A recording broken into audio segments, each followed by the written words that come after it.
Hello everybody. This is Halo semuanya, saya Pascal Lotas dari Neutrality Studies, dan hari ini saya kembali berbincang dengan Dr. Warwick Powell, dosen tambahan di Queensland University of Technology di Brisbane. Warwick, selamat datang kembali. Warwick, welcome back.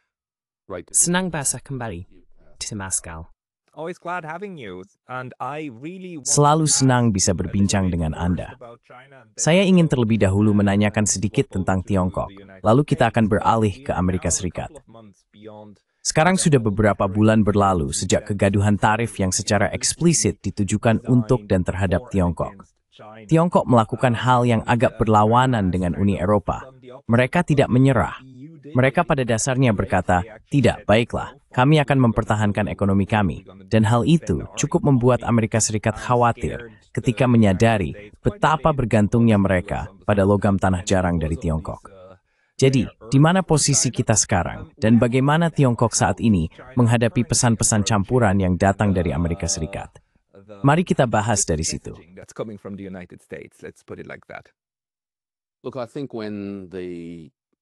Lihat, saya pikir ketika tarif diberlakukan pada tanggal 2 April tahun ini, respons Tiongkok dalam waktu 48 jam memberitahu kita sesuatu yang sangat penting tentang pendekatan yang akan mereka bawa ke meja perundingan kali ini. Pendekatan itu sangat banyak didasarkan pada pengalaman yang dimiliki Tiongkok selama periode 2012-2015, ketika Presiden Trump, versi 1.0, memulai perang dagang. Saat itu, Tiongkok merasa cukup tidak siap.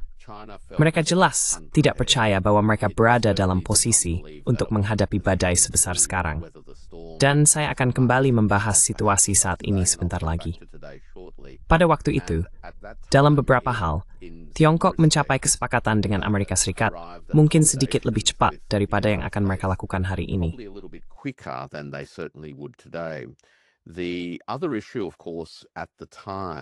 Masalah lainnya, tentu saja, pada saat itu, jadi ini sekitar tahun 2017-2018. Kita perlu mengingat bahwa struktur ekonomi Tiongkok saat itu sangat berbeda dari sekarang. Struktur ekonomi Tiongkok 8 tahun lalu masih sangat bergantung pada sektor properti sebagai penggerak utama. Sektor properti menyumbang hampir 30% dari pertumbuhan PDB Tiongkok dan sangat bergantung pada utang. Itu sebenarnya bukan jenis industri yang seharusnya dijadikan sandaran oleh Tiongkok ketika mulai muncul upaya terkoordinasi untuk menahan perkembangan ekonominya, baik melalui tarif yang membatasi akses Tiongkok atau memberi sanksi pada produk manufaktur Tiongkok yang masuk ke pasar AS, maupun melalui penerapan pembatasan terhadap kemampuan Tiongkok membeli teknologi berteknologi tinggi.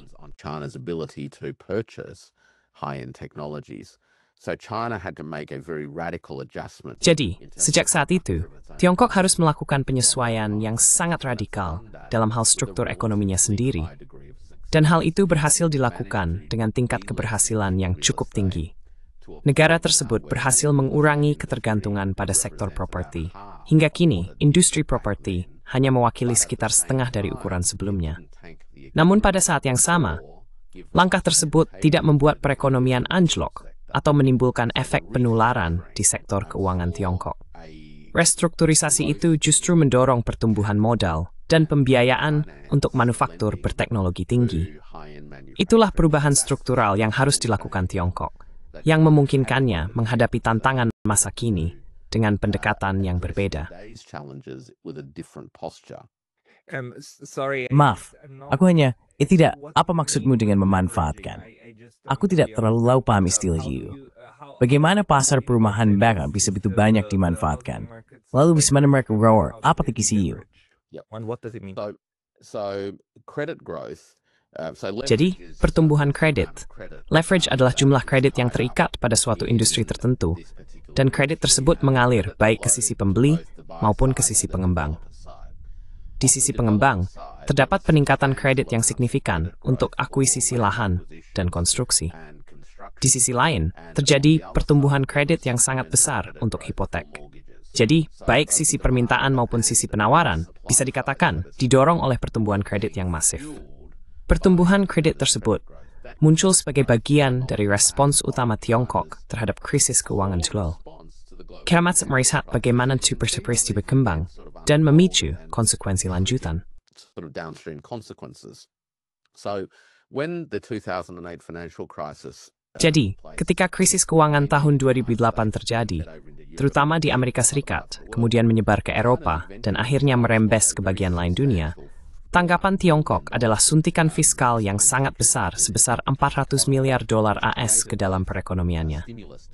Langkah itu menciptakan stimulus di dalam negeri, sekaligus menghasilkan likuiditas yang signifikan dalam sistem global. Stimulus tersebut diarahkan pada investasi modal besar, khususnya di bidang transportasi, sistem kelistrikan, dan tentu saja urbanisasi. Maka, periode dari sekitar tahun 2012 hingga 2020 menyaksikan perluasan besar-besaran wilayah perkotaan dan proses urbanisasi yang menyertainya. The urbanization process that unfolded associated with that. As that took place, we saw that by around Ketika hal itu terjadi, kami melihat bahwa sekitar tahun 2017, laju pertumbuhan kredit, tingkat tahunan di mana kredit meningkat ke sektor properti, telah mencapai hampir 24%. Jadi pertumbuhannya benar-benar pesat. Tingkat percepatan ini sebenarnya merupakan salah satu pendorong utama pertumbuhan dan inflasi harga aset. Yang mulai muncul sekitar tahun 2017-2018 adalah kekhawatiran bahwa ekonomi real, kecepatan di mana aset nyata seperti properti, perumahan, apartemen, dan sejenisnya dapat dikembangkan, tidak akan pernah mampu mengimbangi laju masuknya kredit ke dalam sistem. with the rate at which credit was pouring into the system. Benar. Problem in the 1980s, yeah. So the consequence of that, of course, Ini agak mirip dengan masalah yang dihadapi Jepang pada tahun 1980-an. Ya, dan fakta bahwa kita sekarang mulai melihat inflasi harga aset. Ya, inflasi harga aset berarti harga properti dan perumahan hampir 2 kali lipat dibandingkan dengan pendapatan. Jadi kita melihat apa yang pada dasarnya merupakan penurunan setengah dari tingkat keterjangkauan di semua sektor. Pada tahun 2017 atau 2015-an, otoritas perbankan bersama dengan pemerintah secara keseluruhan berupaya mengurangi utang di industri properti. Orang-orang mungkin masih ingat Presiden Xi Jinping mengatakan bahwa properti adalah untuk tempat tinggal, bukan untuk spekulasi. Gubernur PBOC, Bank Rakyat Tiongkok pada saat itu, secara eksplisit membicarakan risiko momen Minsky versi Tiongkok, yang berarti bahwa kegairahan dalam penciptaan kredit dapat menyebabkan kejatuhan ketika ekonomi real tidak mampu mengimbanginya. to a crash when the real economy couldn't keep up. And they sent out messages to the industry. Dan mereka mengirimkan pesan kepada industri. Pesan-pesan itu awalnya disampaikan melalui sinyal politik. Pada dasarnya mengatakan, tenanglah, perlambat apa yang sedang kalian lakukan. Mereka juga mengirimkan pesan secara pribadi melalui jalur belakang di tingkat ruang rapat kepada perusahaan pengembang. Pada dasarnya mengatakan bahwa mereka perlu menjual sebagian aset dan mengurangi jumlah pinjaman yang masih beredar. Banyak perusahaan benar-benar melakukannya, terutama dengan kepemilikan mereka di luar negeri. Banyak perusahaan pengembang properti telah berkeliling dunia, dan di Australia misalnya, banyak aset yang diakuisisi dengan tujuan untuk dikembangkan di kemudian hari. Banyak dari aset tersebut dilikuidasi antara tahun 2018 dan 2020. Namun, seperti yang kita tahu, tidak semua perusahaan melakukan hal itu. Not all companies did that, as we know, and in fact some continued. Dan faktanya, beberapa pihak tetap melanjutkan peminjaman.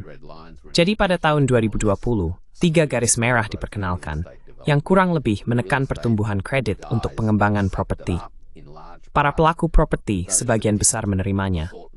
Mereka yang tidak, mencari dana di luar negeri. Dan disitulah muncul Evergrande dan lainnya. Mereka secara harfiah berkata, kalau kami tidak bisa mendapatkan jalur kredit dari perbankan utama di daratan, kami akan mengumpulkan dana melalui obligasi korporasi di pasar internasional dengan jaminan aset kami di daratan.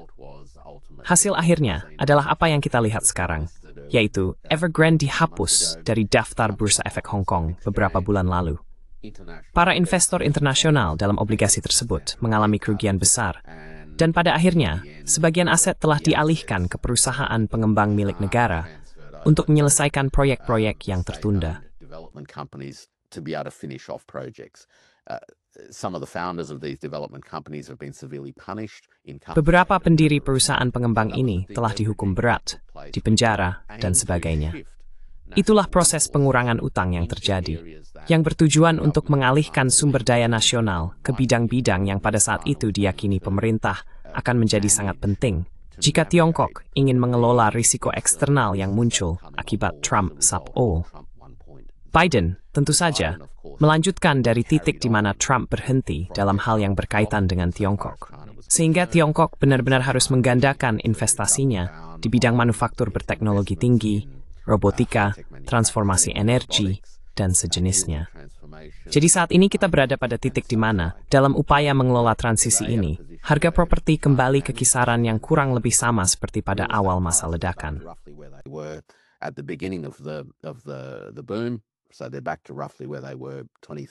Jadi, mereka kembali ke posisi kira pada tahun 2017 atau 2014. Tingkat pengangguran secara keseluruhan tetap berada di sekitar 5,2%. Upah real telah meningkat, dan tidak terjadi penularan di sektor perbankan. Jadi, saya rasa cukup adil untuk mengatakan bahwa sejauh menyangkut pengurangan utang makro di satu sektor, tanpa menjatuhkan perekonomian, ini merupakan upaya yang relatif berhasil.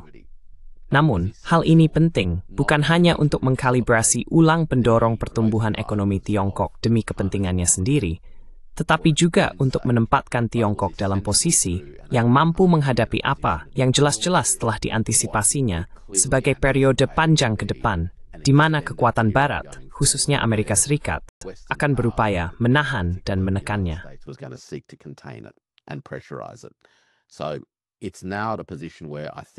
Jadi sekarang sudah sampai pada titik di mana saya pikir Tiongkok berurusan dengan Amerika Serikat dari posisi yang lebih percaya diri, lebih yakin akan kemampuannya untuk menyerap guncangan dan merespons ketika diperlukan. Dan itu bukan hanya atas nama melindungi dan mempertahankan ekonomi serta perusahaan Tiongkok, tetapi juga, yang menarik, Pascal, atas nama mempertahankan sistem internasional global.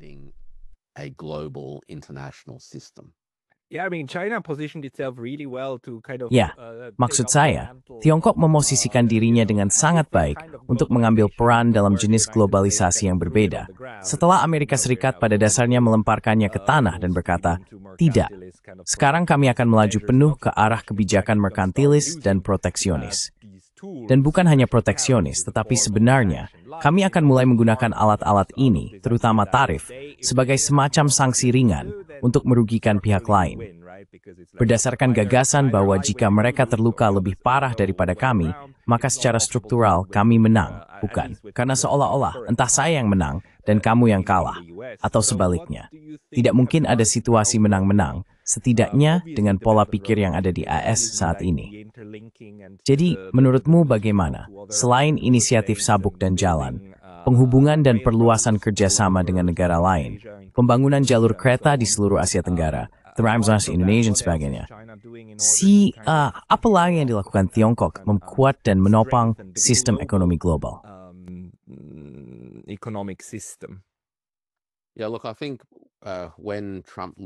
Lihat, saya pikir ketika Trump memberlakukan tarif pada awal April, banyak orang langsung mendukung dan membicarakan tentang berakhirnya globalisasi. Tentu saja, saya pikir globalisasi versi 1.0 atau globalisasi pasca perang, sebagaimana kita memahaminya, yang sebagian besar didorong oleh Amerika Serikat, Eropa Barat, dan Jepang, telah berubah. Namun, perubahan itu sudah terjadi bahkan sebelum tarif tersebut diberlakukan. Tarif dari Trump, dalam arti tertentu, menjadi debat yang menandai babak baru globalisasi, yang saya sebut globalisasi 2.0, atau globalisasi dengan karakter multipolar. Jadi, bentuk perdaganganlah yang pertama kali berubah.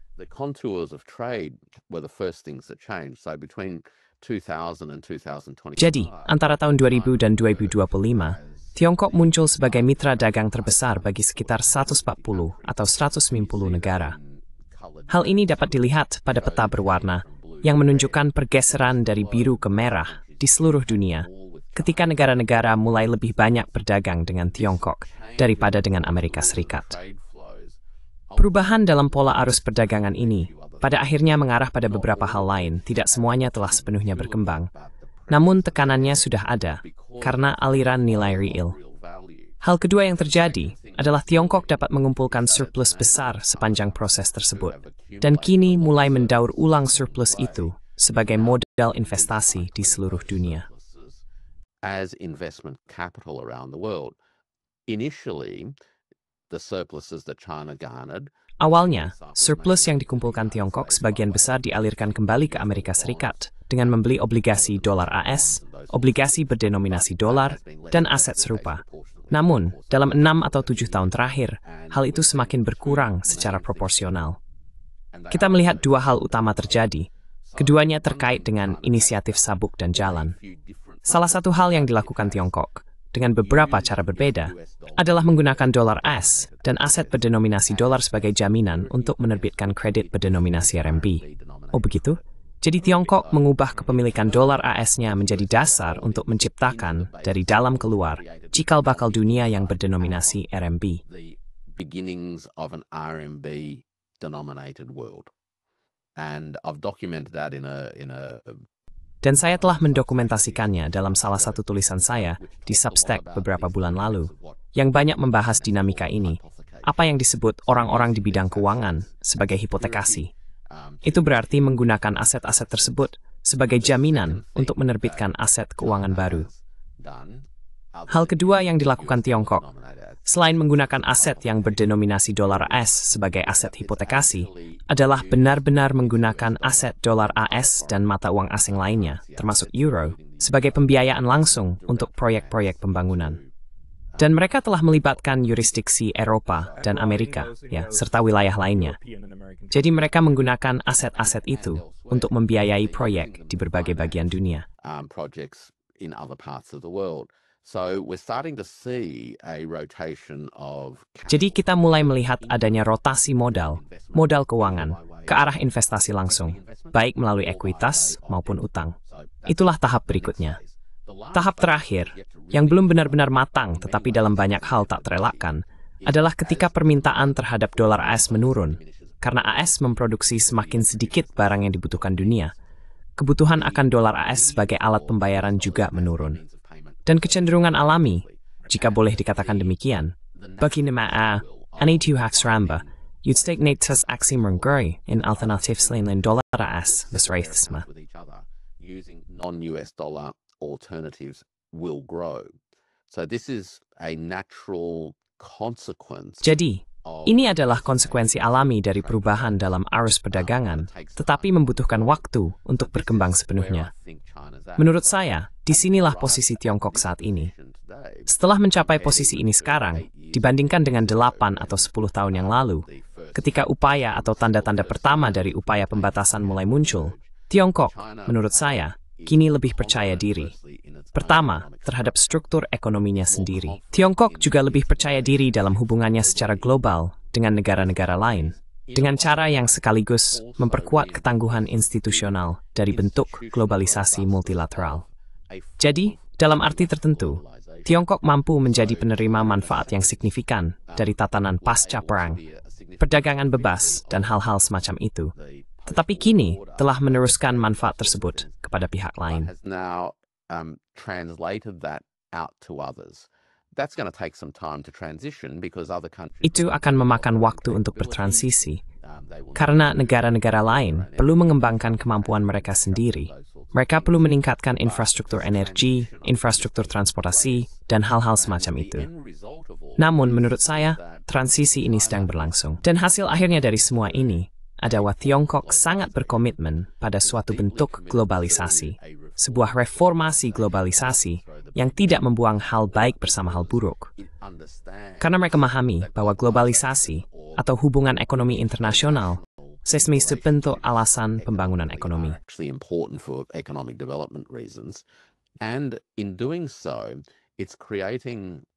Dan dengan melakukan hal itu, terbentuklah lapisan baru dari institusi-institusi yang mungkin lebih merupakan inti dari hal-hal yang sering kita bicarakan. Lapisan institusional yang memungkinkan, yaitu kesepakatan dan aturan yang menjadi dasar interaksi antar negara. Baik itu perjanjian perdagangan bebas, perjanjian investasi, perjanjian kontra terorisme dan keamanan, seperti Organisasi Kerjasama Shanghai, atau pengaturan perdagangan yang lebih longgar seperti BRICS, semuanya kini diperkuat oleh peran yang semakin besar dari Bank BRICS. Demikian pula, ketika Xi Jinping mengumumkan atau mengusulkan pembentukan Bank Pembangunan SCO, Idenya sekali lagi adalah agar jaringan-jaring ini dapat mengembangkan inti keuangan mereka sendiri. To develop their own financial cores. So we're starting to see, I guess, what we could call. Jadi kita mulai melihat, saya kira, apa yang bisa kita sebut sebagai evolusi komprehensif. Bukan hanya dalam hubungan Tiongkok dengan dunia, tetapi juga dalam pandangan Tiongkok tentang bagaimana dunia itu sendiri berkembang, dan cara-cara di mana Tiongkok dapat berkontribusi, mungkin untuk mempercepat evolusi ini dengan cara yang relatif stabil. Saya pikir Vladimir Putin sering berbicara tentang bagaimana tren-tren ini tidak dapat dihindari. Masalahnya adalah, apakah tren tersebut terjadi secara serampangan, terputus-putus, mengganggu, dan penuh kekerasan, atau apakah kita dapat membentuknya dengan cara yang lebih adil? Xi Jinping juga berbicara tentang bagaimana esensi pemerintahan adalah memahami dinamika kontradiksi, bahwa apa yang baik juga bisa menjadi buruk, dan sebaliknya. Tujuan pemerintahan adalah memahami perubahan dan membantu mengarahkan perubahan. Namun, dalam arti tertentu, kita tidak boleh memaksa perubahan untuk mencapai semoga diinginkannya. The change to go in a direction that it doesn't want to go. It's a very good point to make. Ya, tidak. Itu poin yang sangat bagus untuk disampaikan. Dan kamu tahu, salah satu kesulitan bagi kami yang mencoba melakukan analisis semacam ini tentang kemana arah perubahan adalah bahwa, terutama di Barat, kita terbiasa memetakan struktur masa lalu ke apa yang kita lihat sedang muncul, atau yang kita yakini sedang muncul. Jadi salah satu tren yang terlihat saat ini adalah orang-orang berargumen, oh, renminbi akan menggantikan dolar AS sebagai mata uang cadangan. Jadi kita langsung memetakannya.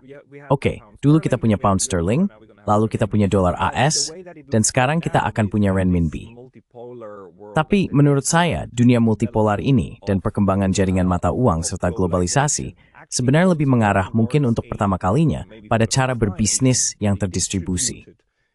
Way of starting to do business. So I somehow don't see a new. Jadi saya tidak benar-benar melihat mata uang global baru muncul, tetapi kita memang melihat negara-negara berupaya menyelesaikan perdagangan satu sama lain secara bilateral, bukan? Dan dengan melakukan itu, mereka menciptakan mekanisme baru, bukan hanya pemikiran baru, tetapi mekanisme baru yang memungkinkan jenis penyelesaian seperti ini. Tentu saja, kemudian ada risiko bahwa beberapa mata uang akan menguat sementara yang lain melemah, yang menggerus prediktabilitas pasar, investasi, dan sebagainya. Namun itulah tantangnya, mencari cara untuk menyeimbangkannya kembali. Apakah Anda juga melihat bahwa kita sedang bergerak menuju masa depan yang lebih terhubung dalam jaringan, bukan sekadar menggantikan satu hegemon dengan yang lain, setidaknya dalam istilah ekonomi? Yeah, absolutely, Pascal. I don't think China. Ya, tentu saja, Pascal. Saya tidak berpikir Tiongkok ingin menjadi pengganti Amerika Serikat dalam arti sistemik. Anda tahu, sistem tidak akan tetap sama hanya karena pergantian tongkat estafet. Bukan begitu cara Tiongkok memahami ambisinya sendiri, setidaknya dalam hal ini. Dan saya juga tidak berpikir Tiongkok melihat evolusi kekuatan global dengan cara seperti itu. Kedua gagasan itu saling berkaitan, karena saya pikir filsafat politik Tiongkok dan para pemimpinnya memaritaati Hanwha de Pacific Words Sepusa. Israel begitu. Go against the flow of history, so to speak. You can only ride it. Kita hanya bisa menungganginya dan mengelola gejolak di sepanjang jalan, serta semoga dapat memberinya bentuk agar gejolaknya berkurang dan manfaatnya lebih besar. Evolusi yang sedang terjadi mengarah pada sesuatu yang jauh lebih multidimensi, jauh lebih terjaring, di mana hubungan-hubungan, jika ingin divisualisasikan, tidak lagi seperti struktur hub dan jari-jari, melainkan lebih seperti sekumpulan jaring laba-laba dengan berbagai pusat. Atau bahkan seperti jaringan saraf, di mana seiring waktu, bagian-bagian berbeda dari jaringan itu memainkan peran yang lebih menonjol daripada yang lain, tetap bersifat cair.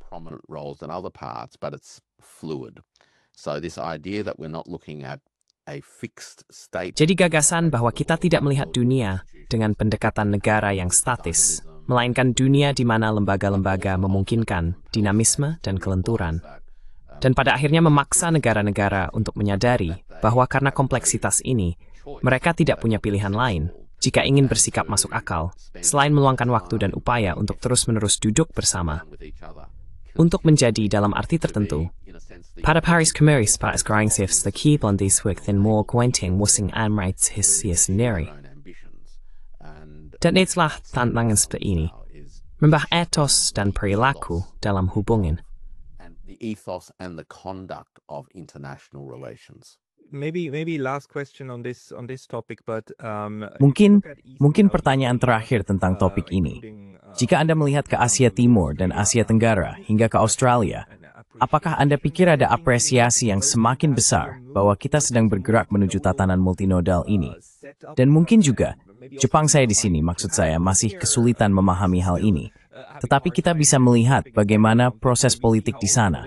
LDP yang berkuasa selama 60 tahun, kini secara historis melemah, dan sistem WIPAM muncul sih. Ada berbagai pendekatan dan preferensi dalam kebijakan luar negeri.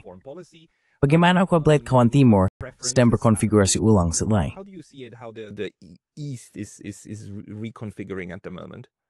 Look, I think that the multipolarity. Lihat, saya pikir bahwa multipolaritas, multinodalitas, atau apapun istilah yang kita gunakan untuk menggambarkan perasaan bahwa ada lebih dari satu pusat, perasaan tentang sebuah jaringan, bagaimanapun kita memahaminya, adalah kenyataan yang tak terhindarkan.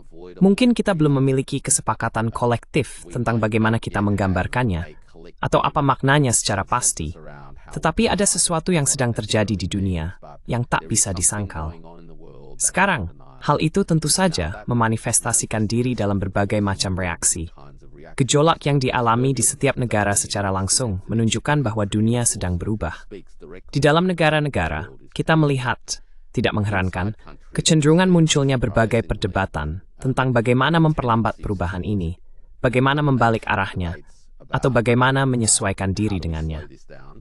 How do we turn it around, or how do we adapt to it? And these debates are unfolding in their own. Dan perdebatan-perdebatan ini berkembang dengan caranya masing-masing, benar-benar di berbagai bidang. Kita melihat hal ini di setiap negara. Seperti yang kita tahu, selama bertahun-tahun, Australia memiliki pandangan yang sangat sub-imperial, bahwa apapun yang baik bagi dominasi Amerika di kawasan, secara otomatis juga baik bagi Australia. Masalah dengan pandangan itu adalah asumsi bahwa dominasi Amerika bersifat stabil dan berkelanjutan. Jika dominasi Amerika tidak lagi stabil dan berkelanjutan, pertanyaannya adalah, lalu di mana posisi pandangan sub-imperial itu? Apakah Australia harus melakukan apapun yang bisa dilakukan untuk membantu Amerika menegaskan kembali dominasinya? Atau justru menerima bahwa bukan baru tipunya makna dari semua itu? About what on earth that means. Now, for a long time in a place like Australia. Untuk waktu yang lama di tempat seperti Australia, pandangan yang pertama cenderung mendominasi. Banyak perlawanan terhadap kenyataan bahwa dunia sedang berubah, dan bahwa perubahan itu, pada kenyataannya, bergerak ke arah yang tak dapat dibalikkan. Ada upaya untuk menahan perubahan dan, dalam arti tertentu, mempertahankan apapun yang tersisa dari dominasi Amerika di kawasan tersebut. Saya tidak yakin pandangan tentang dunia itu masih sekuat sekarang seperti 2 tahun yang lalu. Kini ada lebih banyak suara yang, pada dasarnya, mengatakan, lihat, masa dominasi Amerika sudah berakhir. Isu yang sebenarnya adalah, seperti apa bentuk dunia ke depan, dan di mana posisi tempat seperti Australia di dalamnya. And where does a place like Australia fit into it? Similarly, I think right across Southeast Asia. Demikian pula, saya pikir di seluruh Asia Tenggara, diskusi serupa sedang berlangsung. Dalam beberapa hal, Pascal, saya rasa ada keterbukaan yang lebih besar terhadap prospek multipolaritas. Sebagian karena negara-negara Asia Tenggara, khususnya melalui ASEAN, telah lama memiliki tradisi netralitas. Negara-negara ini memang tidak pernah terjebak dalam dunia biner perang dingin. Dan yang kedua, secara internal, di antara mereka sendiri, telah lama ada tradisi proses dialog yang menyakitkan, memakan waktu, dan kadang-kadang membuat frustrasi untuk mencapai posisi bersama. Dan posisi bersama itu selalu berfokus pada memastikan bahwa tidak ada satu pihak pun yang diistimewakan pihak lainnya. Ensuring that no single party was privileged over the others. You had to get buy-in. So kamu mendapatkan dukungan. Jadi, saya pikir kita sedang melihat di Asia Tenggara sebuah refleksi yang lebih matang terhadap apa yang pada dasarnya merupakan akhir dari dominasi Amerika di kawasan ini. Tentu saja, ada beberapa perdebatan yang bernuansa tentang apa peran masa depan Amerika Serikat. Tidak diragukan lagi, ada bagian dari proses politik di berbagai negara di Asia yang ingin melihat peran Amerika Serikat di kawasan ini dikurangi, secara signifikan dikurangi. Dan ada juga mereka yang mungkin melihat Amerika Serikat sebagai, saya kira istilahnya, kekuatan penyeimbang, bukan?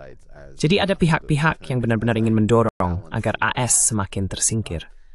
So there are those who really want to push the US out a lot more, and there are those who want the US to come to terms with the fact that it's not. Dan ada pihak-pihak yang ingin agar AS menerima kenyataan bahwa negara itu bukan lagi kekuatan utama, melainkan memiliki peran penting sebagai penyeimbang. Sekarang, AS tidak ingin menjadi penyeimbang. Ia masih ingin menjadi kekuatan utama. Jadi, inilah kontradiksinya. Saya tidak berpikir sudah ada hasil yang pasti, tetapi sulit membayangkan bagaimana dominasi dapat ditegaskan kembali ketika satu-satunya cara untuk mewujudkan upaya dominasi itu adalah melalui kekerasan. Human kemungkinan terjadi tinggi barang dan wasp bersama ikisbam agak sesmej snitch theps mvapor. Turut saya sangat kecil. Temem. American primacy prevailing, I think, is very, very low.